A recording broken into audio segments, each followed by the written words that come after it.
Hello everyone, welcome to my channel. In this video, we are going to solve 5 divided 1 by 10 times 10.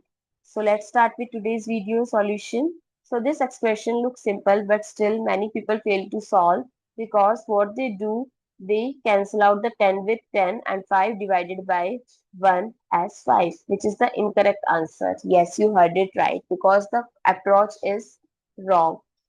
If we are following PEMDAS or Bodmas rule, multiplication and division both have same priority, but what people forget that we have to always solve from left to right. So 5 divided 1 by 10 multiply 10. So first left to right is 5 divided 1 by 10. So there is a difference between 5 divided 10 and 5 divided 1 by 10. This you can like write 5 by 10, that is 1 by 2, but this you have to write, put multiplication and do the reciprocal, it's 50. So it's 5 divided 1 by 10 is not 2, it's 50.